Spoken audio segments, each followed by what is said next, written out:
decided to come to Florida. What was that like telling him? It was a little hard. Jimbo's a nice guy. He's a great coach. I just felt like Florida State wasn't for me. It just wasn't my thing at the time. And Coach Mack happened to give me. It was a great deal. Is there a sense in the program of this game can kind of flip the script for how these two programs are viewed in the state? I think so, but it's just depending on how the game is played out. Just kind of describe how hard they went after you in recruiting and how involved they were in that process. It was really hard on me because I've been a Florida State fan for a while and went up to a couple games.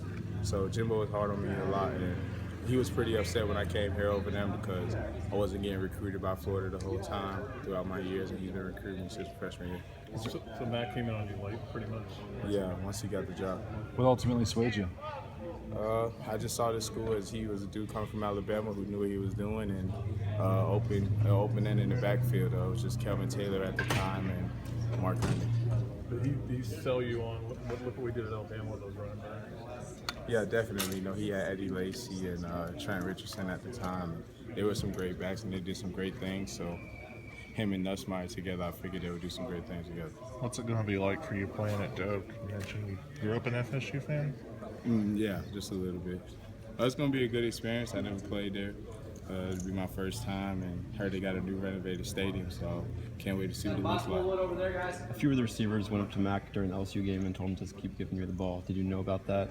And what does that do for your confidence when your receivers believe in you like that? No, I didn't really know about it, but it does a lot for me because it shows that they're willing to give it themselves, you know, and willing to go out there and block for me while I'm running the ball. So the less selfish people, the better. Mac talks a lot about belief in this team. What's the team chemistry like right now?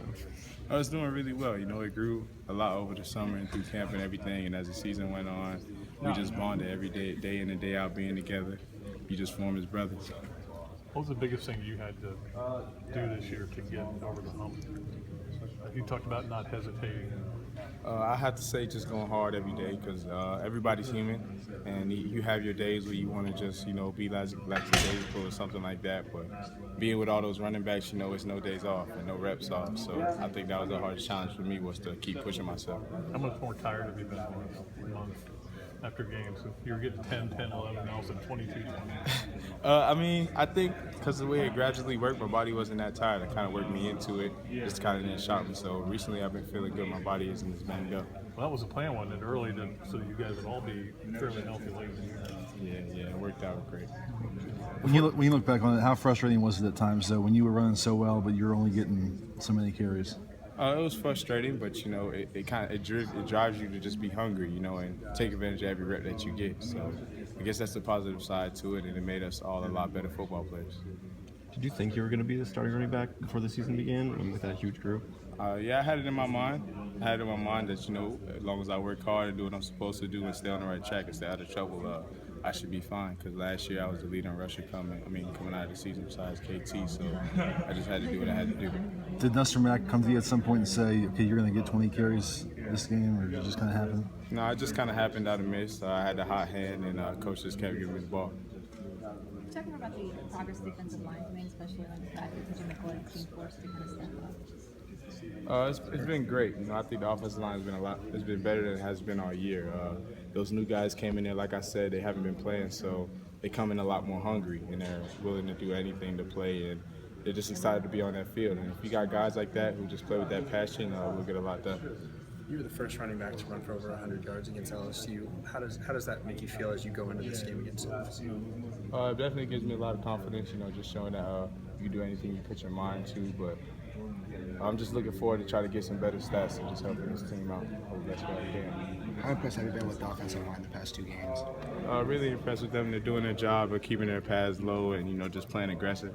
And when they do mess up at times, you know, I just tell them to play the next play. Don't even be worried about it because it's over. So as long as they keep doing that and stretching that, I think they'll be probably fine. How do you think the offense has been doing under Appleby? Pretty good. He's a dude that gets us out of chaos. If he's ever in trouble, he can use his feet and scramble, and he's just a very energetic quarterback. And sometimes that's what you need, and I think it's a good fit for our offense. It's just a little spark in our offense that we need. So you think he's been the leader that your offense has needed, like down the stretch? Yeah, I think so. He's a guy for the job.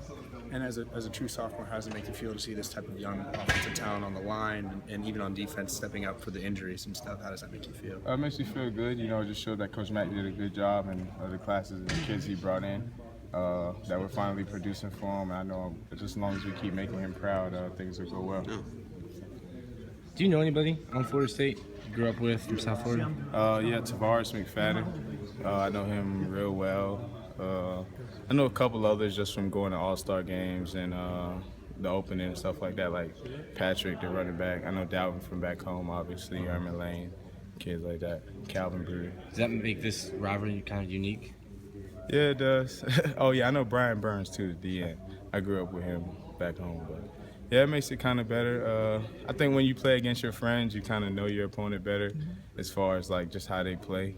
So it makes the game a lot easier for you. You grew up a Miami fan in South Florida? No, kind of Florida State. Florida State? Yeah. Okay. So does that add something for you then this week? No, not really. I kind of blew by once I got into high school and started getting recruited more. I kind of told myself I couldn't really be a fan of any school until I, joined the school. Was there anything that specifically turned you off about FSU when you were being recruited by them? Honestly, it was just the availability to play as soon as possible. At the time, I was looking, Dalvin Cook was coming off a great sophomore year, and they had, I think, Jock Coy's already committed, and here was no one committed, and just Kelvin Taylor, and he was a junior. So I felt like my odds would be here to be better.